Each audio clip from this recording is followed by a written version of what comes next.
بەڕێز جەنابی وەزیری پەروەردە پێشانگاکەت بینی پێت باشە ئەم جۆرە چالاکیانە بەردەوام بێت و دەستڕەنگینی مامۆستایانی بەهرەمەند ڕووناکی ببینێت؟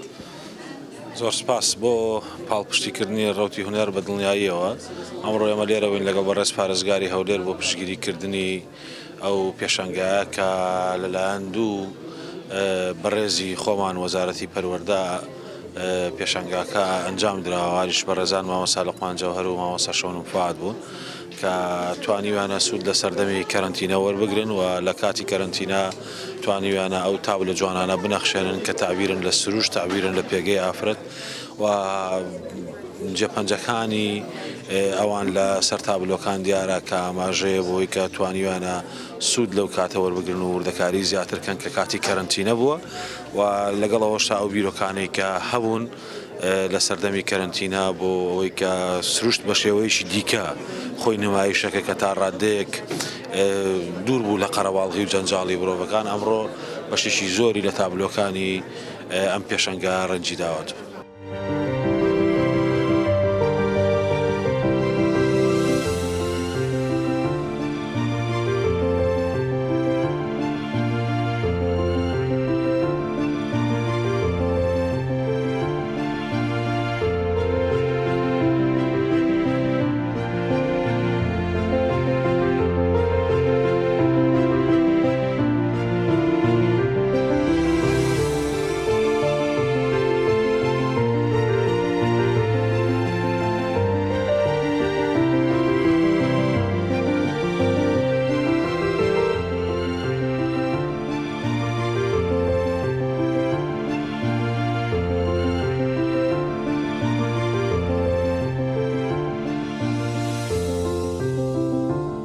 مامۆستا لوقمان جەوهەر لە بیدایەت لە سەرەتای ژیانی لە کۆمەڵێک بواری جیاجیا خۆی لێدەدا، لە بواری شعر بوو، لە بواری نووسینی لابەلا بوو، لە بواری شانۆ بوو، لە بواری مۆسیقا بوو، لە بواری شێوەکاری بوو، غەڵت نەبم لە بواری تۆپانێ و ئەو شتانەش حەزی لێ بوو. ئیتر لە کۆتاییەکەی سەنگرایەوە لە بینی دوو پارسەنجی یەکسان، یەکیان شێوەکاری بوو، ئەوی دی مۆزیک بوو، زیاتر سۆ دنیای مۆزیکە، بەڵام لە پاڵ مۆزیک وردە وردە ئیشە هونەری شێوەکاریشی وەلانە نابە یەکجاری هەر لە بۆ ذاتی خۆی ئیشی دەکرد. بەڵام لەو پێشانگایە ئیسپاتی کرد فعلەن بە جوانی ئاوێزەی ڕەنگ بووە، ئاوێزەی دووری بووە، ڕوانگەکانی جوان بووە، هەستی ناسکتر بووە، تەمەنی جوان بووە، ئیشەکانیشی وەکو تەمەنەکەی کو بە ڕوئایەکی ناسک تەماشای دنیا دەکاتن کە تەمەنی تەزاوز کرد و کۆمەڵێک ئەزمموی دنیایی کەڵەکە دەکاتن لای خۆی. لە هونەری شێوەکاریش ئەو شتەی تێڕا دەبینم.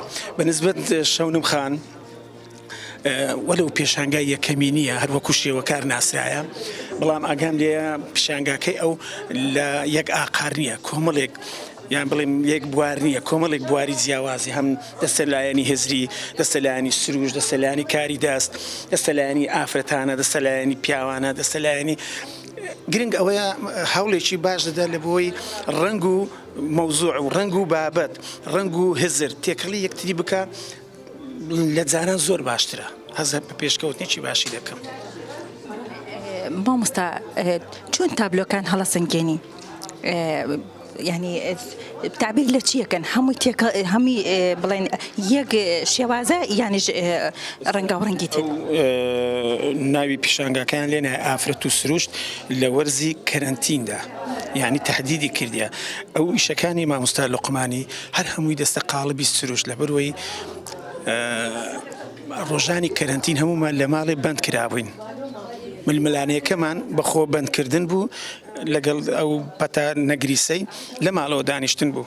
دیارە ناخی مامۆستا لوقمان و وەکو هەر هەمومان وابووین، هەر یەکە بە شێوازێک چوینە حەزمان لە دەرێ بوو، حەزمان لە گەشت بوو، حەزمان لە سروشت بووە.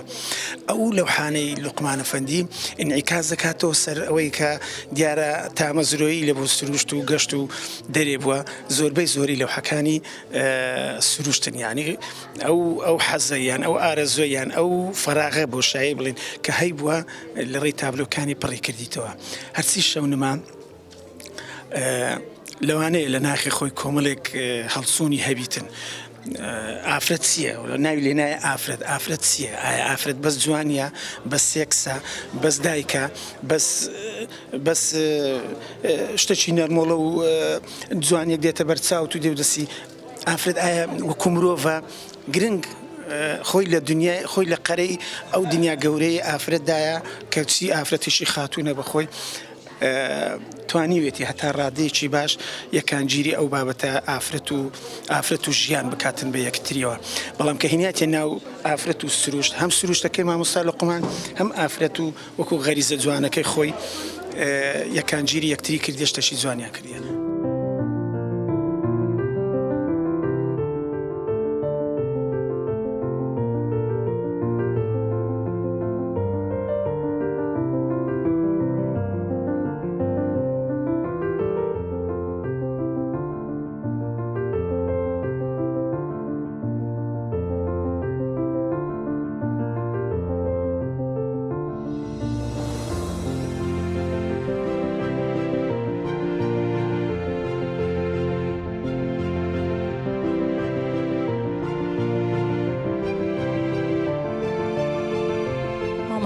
شەونم فواد حەمید زەنون یەکێکی کە بەشداریت کردووە لەو پێشەنگایە بە چەند تابلۆ بەشداریت کردووە مامۆستا شەونم؟ چل تابلۆ. تابلۆکانت زیاتر باسی چیەکەن؟ زیاتر باسی منظری طبیعی و سروش و فلکلۆر. مامۆستا شەونم ماوەی چەندێکە خەریکی ئەو تابلۆیانەی؟ والله زیاتر تابلۆکان وەختی کەرەنتینەکە ڕسمم کردینە ئەغلبیان ئەو وەختە بوو چونکە یعنی وەچی مەجالەکە زیاتر بوو یعنی زۆر استیفادەم کرد لە وەختی کەرەنتینە. چەندەمین پێشەنگایە بەڕێزت بەشداری ئەەکەی؟ والله زۆر تقریبا ئەوە حەودەیە. پێشەنگاکانت هەر هاوبەش بووە یاخۆت پێشەنگای تایبەتیشت کردوتەوە؟ نه هاوبەش بووە تایبەتی ئەوە دووەمین معرەزە لە بۆ من بەس ئەوان کە هەموو هاوبەش بووە لەگەر مامۆستا و لەگەر ڕەسامەکان. مامۆستا شەونم مادام ئەوەندە بەشداریت کردو لەوەندە پێشەنگایە کە باسێکی حەفدە پێشەنگایە تابلۆکانت خۆی ئەیە لە چەند تابلۆ؟ خۆی یعنی تابلۆکان عادەتەکەی ئەو هادامێنێت چونکە دەیکەمە هەدیە ئەشە دەفرۆشم ئێستا ئەو معرەزەکە دامنایە هەموو لە بۆ فرۆشتنیە ئەجا لە باش ئەوەی واجبێکی نوێ لەوحەتی نوێی مۆزۆعی نوێ دەکەمەوە. کەس هەیە بیان کرێت؟ بەێ پێشان یعنی ئەو بازاری ڕسمی مەسەن ئی بەدەستی کەم بوو هەموو دەچۆن ئەو ئەلوان و تااب ئەوە احتیاجی بوو بەس ئێستا زۆر کەس ڕووی لەوەی کردێ کە لەوحەکان بەدەستی کرابیتن. ئەوانی کە بەدەستی کردوتەواتە ناویان دەبرێت کۆلاج ئەوان ماندووترت ئەەکەن یان ئەوانەی کە هەر بە فڵچە و ڕەنگەکان تابلۆکانە نەخشێنی؟ ناوی کە بە فرچەیە کۆلاژەکان ئاسانە ئاسانترە بەس ئەوەندەیە فکرەیە حتى لە بۆ دێتن بەس ئامەتەن ئەمن بنسبەت من هەمووی خۆشە یعنی حس بە زەحمەتی ناکەم. بەڕێز مامۆستا لوقمان جەوهەر ئەم کاتە گیان باش بەخێر ساڵ خۆشحاڵ بووم. سپاس مامۆستا گیان بەڕێزت لەگەڵ مامۆستا شەونم فواد بە هاوبەشی ئەو پێشەنگایەتان کردەوە تابلۆکانی تۆ خۆی ئەیە لە چەند تابلۆ؟ هەموو پێشەنگایەکەت 80 تابلۆیە چلی منە چی مەشۆنیە. بە چەند ماوە خەریکی ئەو تابلۆیانە بووی واتە کارت زۆر بۆی کردووە؟ فاتەی کارەتی هەمووی ئەو فاتەی کاتێ لە ماڵێ بووین خەریک تابلۆ بووم. مامۆستا لوقمان تۆ مامۆستایەکی موزیک بووی لە پەیمانگەی هونەرە جوانەکان چۆن موزیک و شێوەکاریت لەگەڵ یەکاتێکەڵ کردووە و ئاوێتە یەکتر بوون لە لای بەڕێزت؟ كل شيء يبتدي بالطفولة أما لما ضاريو إيش كلمة كرديا لما رما شاعر هبو نسر هبو خطاط هبو باب مخطي خوش برحمة بيتن إشي حاشي قرآن بدأ خيد نسيوا خميشي عملش كتسمع هذه في زميلي كزي مسخيم باب مش زي مسخيمة إشي كان ذكر بخاتي باب حفتي لحكم دهنا وماري كيشي تاولهم كرديا والله إيدي إيش كاري بدام برام لو فترة كانت ديني بفترة جزور باش دبو إيش كردني لو حي بموسيقى تاون دبو بخينة تاون دبو بلوحش تاون دبو يعني توزيع كده فترة موسيقى وفترة موسيقى فترة ولا تابلو أو فترة كانت دين كرودا همو تابلو كان كده. چەندەمین پێشەنگایە بەڕێزت بەشداریەکەی؟ عامل لقى رحمتي مامۆستا محەممەد عارفی دکتۆر محەممەد عارفی پێشنگ کردەوە لەگەر ناوی علی خادر و دکتۆر محەممەد عارف و زەوهەر محەممەد عومەری عەرزم کردەوە لە زۆر پێشەکە بەشداریم کردیە. مامۆستا لوقمان بۆچی لەو تابلۆکانت هەمووی سروشتە؟ خۆم لە سروشتم خۆم لە سروش دروست بووم. سروش طبیعتی غیری غریبە پێتاوە نابێتن.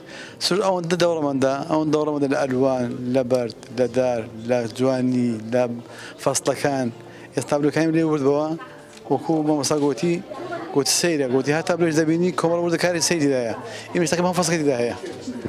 مامۆستا لوقمان جیا لەو چل تابلۆی کە لەم پێشەنگایە نمایشت کردووە چەند تابلۆی یعنی کۆی تابلۆکانت خۆیان ئێ لە چەند ژمارە؟ خۆم بەڵێ چلە جیا لەو بچلە یعنی کۆی تابلۆکانت کە لە ماڵێ هەتە و چەندی پێشەنگای ترت کردوتەوە خۆی ئەیە لە چەند تابلۆ؟ تابلۆم زۆر بووە لە ماڵ تابلۆت کەشم هەیە لە ماڵان تابلۆ هەیە لە مارزەکان تابلۆ هەیە تابلۆیەکەم هەوری کۆمەڵی جوانەکانی کورد لە لەقی هەولێر زۆر گەورەیە لێ مایتەوە تابلۆم زۆرە تنزی خۆت دووشە تابلۆی دەست. هیچ کاتێک تابلۆی تۆ بڵێن فرۆشراوە بە بازارکردنت بۆی کردەوە؟ قەت دەمفرۆشتێ بەس دیاریان داومەتی بۆ خۆی کردوتە بە دیاری؟ کە تابلۆکان کردو بە دیاری خۆیان دیاریان بۆ هێناوم ئەوها پێشەوە. بەنیازی لە داهاتوو چ پرۆژەیەکت هەیە بڵێن لە کردنەوەی پێشانگای داهاتوت؟